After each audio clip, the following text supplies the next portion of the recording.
लेकिन बागेश्वर धाम क्या करता है, महिलाओं को ऐसे बोल जप्पी मारेगा, उससे मीठी मीठी देख बात करेगा, है ना। तो उनको ये लगता है देखो बाबा कितना वो कर रहा है।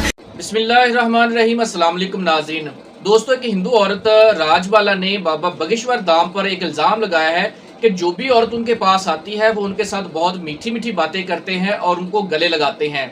इसके अलावा उस औरत का ये भी कहना है कि बाबा बागेश्वर धाम ये दावा करते हैं कि वो हिंदुस्तान और पाकिस्तान को हिंदू राष्ट्र बना देंगे। इस जुमले के बारे में जाकिर नाइक साहब ने भी अपना रिएक्शन जमा करवाया है। उनका बयान क्या था, जाकिर नाइक साहब का रद्दअमल देखते हैं इस वीडियो के अंदर। आइए आप भी हमारे साथ इस वीडियो को लाजमी वॉच करें। लेकिन बागेश्वर धाम क्या करता है, महिलाओं को ऐसे बोल जप्पी मारेगा, उससे मीठी मीठी देख बात करेगा, है ना। तो उनको ये लगता है देखो बाबा कितना वो कर रहा है, क्योंकि बाबा रोज तो रह नहीं रहा।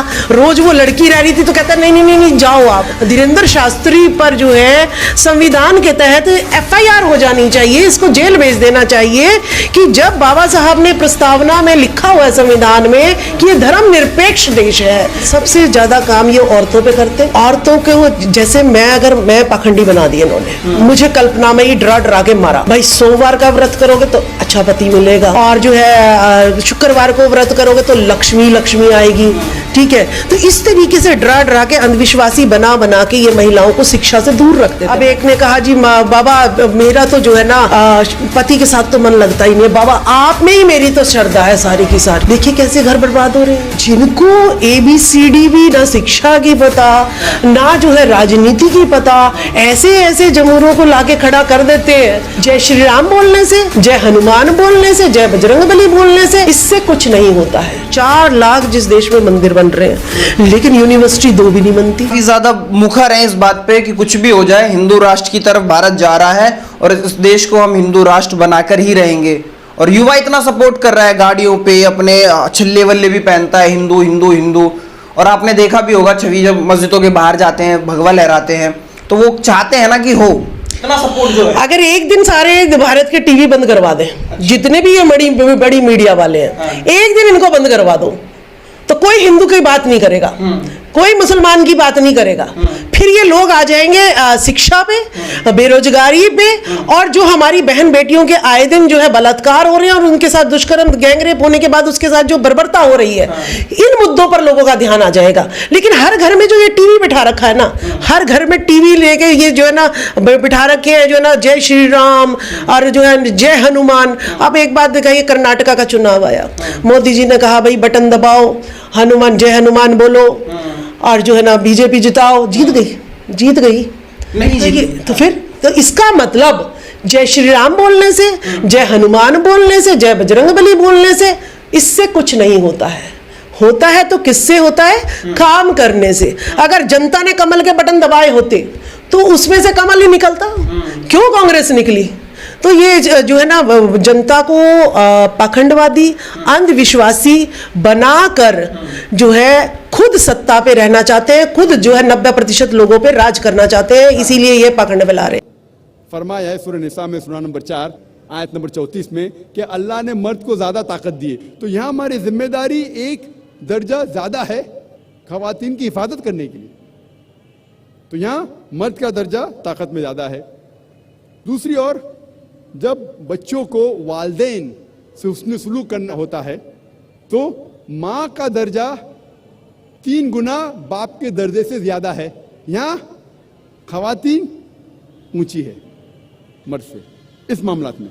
तो यहाँ हमें पता लगता है कि कुल्ली तौर पे मर्द और औरत बराबर बराबर है, लेकिन कुछ मामलात में मर्द का दर्जा ऊंचा है, कुछ मामलात में खवातीन का कुल्ली तौर पे दोनों यकसा है।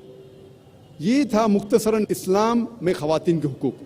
इस तकरीर को ख़त्म करना चाहता हूँ मैं कुरान मजीद की आयत से, सूरह बकरा से, सूरा नंबर 2 आयत नंबर 187 में, जहाँ अल्लाह ताला फरमाते हुन्ना लिबासुल लकुम व अंतुम लिबासुल लहुन्ना, वो तुम्हारे लिबास है और तुम उनके लिबास है। भाई साहब ने सवाल पूछा है, मैं उर्दू में जवाब दूंगा क्योंकि तकरीर उर्दू में थी। भाई साहब ने सवाल पूछा है कि इस्लाम में खवातीन के साथ सेक्सुअल एक्सप्लॉयटेशन, उसकी इज्जत पे हमला होता है तो क्या सज़ा होती है।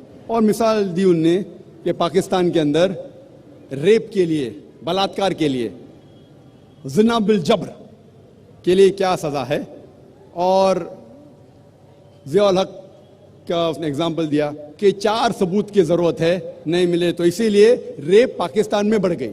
बहुत से लोगों को गलत फहमी है कि रेप के लिए, ज़िना बिल जब्र के लिए, बलात्कार के लिए 4 सबूत की ज़रूरत है। कुरान मजीद या हदीस में कहीं भी नहीं लिखा है कि बलात्कार या ज़िना बिल जब्र के लिए 4 सबूत की ज़रूरत है। कुरान मजीद में लिखा हुआ है, जो मैंने आयत कोट की, सूरह नूर सूरा नंबर 24 आयत नंबर 4 में, अगर कोई इल्जाम लगाता है औरत पर कि उसने कोई जिना किया, दूसरा कुछ किया, तो 4 सबूत की जरूरत है, या बच्चा लने बराबर ने। जिना के लिए अगर कोई इल्जाम लगाता है कि ये औरत ने जिना किया या वो मर्द ने जिना किया, तो वो आदमी जो इल्जाम लगाता है उसको 4 सबूत पेश करना फर्ज है। अगर 4 सबूत पेश नहीं कर सकता तो वो आदमी को 80 कोड़े पड़ेंगे। उसका मतलब ये नहीं कि अगर कोई औरत के साथ बलात्कार करता है तो वो औरत अगर इल्जाम लगाती है उस वक्त 4 सबूत की जरूरत नहीं है, तो अच्छी बात है। और ये हदीस में आता है, सही हदीस में, कि एक बार एक औरत कहती है कि एक आदमी ने मेरे साथ बलात्कार किया, और मोहम्मद सल्लल्लाहु अलैहि वसल्लम फौरन सही आदमी को जिसने बलात्कार किया उसको सजाए मौत देते हैं। सही हदीस है। उस टाइम 4 सबूत की जरूरत नहीं, लेकिन सबूत की जरूरत है। It may be an evidence only of the women, but it should be backed up with circumstantial evidence. मतलब बलात्कार अगर कोई औरत इल्जाम लगाती है, अगर साबित होता है, चाहे वो मेडिकल साइंस से हो, चाहे वो एनी वे से हो, साबित हो जाए तो वो आदमी को सजाए मौत है इस्लाम में। इसीलिए आप देखेंगे इस्लाम में there is something like modesty. हर रिलीजन में कहा गया है कि औरत को मत छेड़ो। आपने कहा सेक्सुअल एक्सप्लॉयटेशन बहुत किस्म के होते हैं। एक होता है कि ईस्ट टीजिंग, बाद में various other thing, and one of the highest is rape. वक्त नहीं कि मैं सारे एक्सप्लॉयटेशन की बात करूं, लेकिन टॉकिंग अबाउट ईस्ट टीजिंग, सारे मजहब में कहा गया है कि औरत को मत छेड़ो, औरत का बलात्कार मत करो। हिंदुइज्म में कहा गया है, क्रिश्चियनिटी में कहा गया है, इस्लाम में कहा गया है। लेकिन इस्लाम में तरीका दिखाया गया है किस तरीके से माशरा बने जहां कोई औरत को न छेड़े, कोई औरत का बलात्कार न करे। इस्लाम के अंदर हिजाब है। हिजाब, लोग हमेशा बात करते औरत का हिजाब, औरत का हिजाब। अल्लाह ताला कुरान मजीद में पहले आदमी के हिजाब के बारे में जिक्र करते, फिर औरत के। अल्लाह ताला फरमाते सूरह नूर में सूरा नंबर 24 आयत नंबर 30 में, ए मोमिन मर्द, जब भी आप कोई औरत को देखते हैं और कोई गलत ख्यालात आपके जहन में आते, फौरन नजर नीचे करो। एक बार एक मुसलमान एक लड़की को घूर के देख रहा था। मैंने कहा आप क्या कर रहे हैं, हराम है। उसने कहा हमारे रसूल ने कहा कि पहली नजर माफ है, दूसरी हराम है, मैंने अभी तक आधी नजर पूरी नहीं किया। जब अल्लाह के रसूल ने कहा कि पहली नजर माफ है, दूसरी हराम है, उसका मतलब ये नहीं कि आप घूर घूर के एक लड़की को 10 मिनट तक देखो बिना पल के झपकाए, विदाउट ब्लिंकिंग, और कहो कि मैं नजर पूरी नहीं किया। अल्लाह के रसूल का कहना यह था अगर अनइंटेंशनली, अनजाने में आप कोई औरत को देखते या लड़की को देखते, फिर से उसके ब्यूटी पे फीस्ट करने के लिए मत देखो। उसके बाद आता है हिजाब औरत के लिए। सूरह नूर सूरा नंबर 24 आयत नंबर 31, से टू द बिलीविंग वुमेन, कहो मोमिना से कि वो अपनी नजर नीचे करे, अपना सिर ढाके और अपनी जीनत न दिखाए, एक्सेप्ट व्हाट नेसेसरी, जितनी जरूरत है उतना। सिर्फ अपने वालदा, अपने शोहर, अपने बेटे जो महरम है उनके सामने वो इतने हिजाब स्ट्रिक्टली करना जरूरी नहीं। हिजाब के 6 नुक्ते हैं इस्लाम में। सबसे पहले नुक्ता है सतर।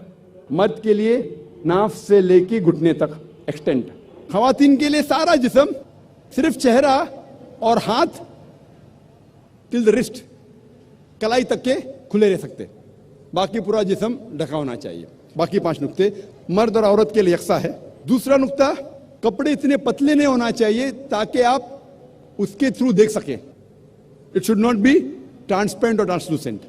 नंबर 3, इतने चुस्त नहीं होना चाहिए ताकि मर्द या औरत का ढांचा दिखे। चौथा नुक्ता, इतने भड़कीले नहीं होना चाहिए ताकि ऑपोजिट जिन्स, दूसरा जिन्स मुतासर हो सके। 5वां नुक्ता, दूसरे जिन्स के कपड़े मत पहनो। 6ठा नुक्ता, वो कपड़े मत पहनो जो दूसरे मजहब की निशानी है। ये 6 नुक्ते हैं।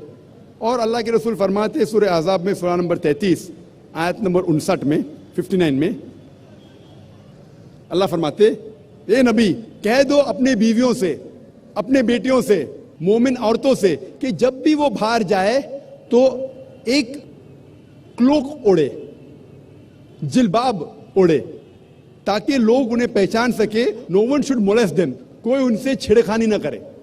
मैं पूछना चाहता हूं आपसे कि अगर कलकत्ता में दो जुड़वा बहन, बहुत खूबसूरत, यकसा खूबसूरत, दोनों कलकत्ता के सड़क पे चल रहे हैं, एक बहन पहनी है इस्लामिक कपड़े, हिजाब, सारा जिस्म ढका हुआ है, सिर्फ मुंह और हाथ कलाई तक खुले हैं, दूसरी बहन मगरिबी कपड़े पहनी है, मिनी स्कर्ट और शॉर्ट, और दोनों चल रहे कलकत्ता के सड़क के ऊपर, और कोने के ऊपर खड़ा हुआ है एक लफंगा लड़की को छेड़ने के लिए।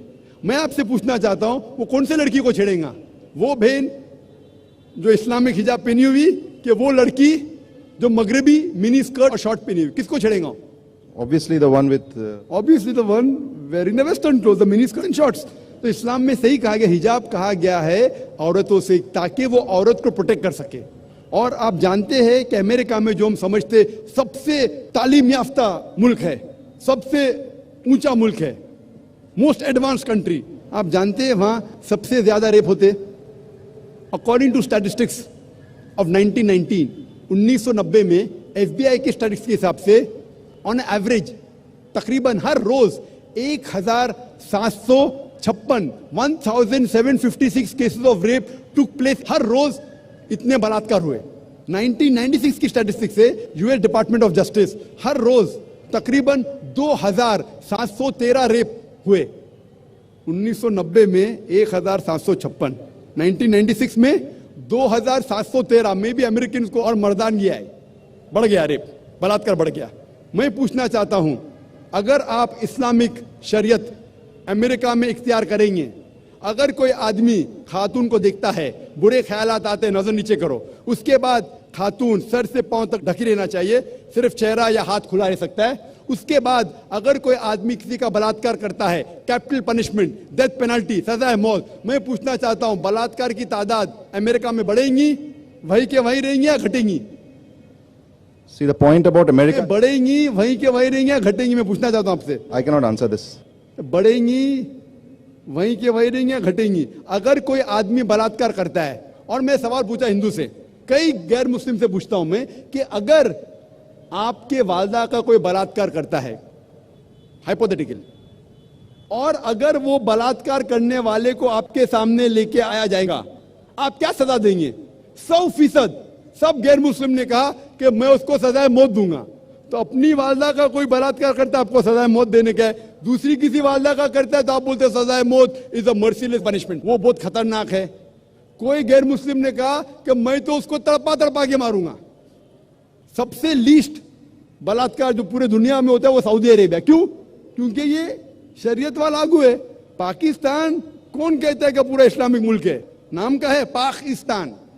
सम places they follow, some they don't. कुछ चीज फॉलो करते, कुछ नहीं। तो पाकिस्तान को मत देखो इस्लाम को जांचने के लिए। पाकिस्तान या सऊदी अरेबिया या दूसरा कोई मुल्क को मत देखो। इस्लाम को जांचना है तो जांचो कुरान और हदीस की रोशनी में। मैं आपसे पूछना चाहता हूं कि अगर अमेरिका में रूल लागू हो जाएगा कि कोई भी आदमी अगर गलत नजर से देखता है उसे नीचे देखना चाहिए, औरतें हिजाब पहनना चाहिए, उसके बाद कोई बलात्कार करता है सजाए मौत, तो अमेरिका के अंदर ये बलात्कार की तादाद बढ़ेंगी, वही के वहीं रहेंगी या घटेंगी? I should be allowed to also say something about this. So first give the answer, then I'll give you a chance to speak. You're giving me very few options. Sorry? Are you not giving me the right options then? There's no fourth option. Is there a fourth option? No, then I can't answer, I guess. No, is there a fourth option? That's what I want to talk about. Is there any fourth option? There cannot be any option. Either it remains the same, it goes up, it remains the same, or goes down. There's no fourth option. Our hypothesis is based on certain assumptions. So what assumption? No, my point is that we cannot just say what's going to happen to America if we actually impose the Shariat. If you're illogical, you can't. If you're logical, you can. That's right. What's the argument? Tell me.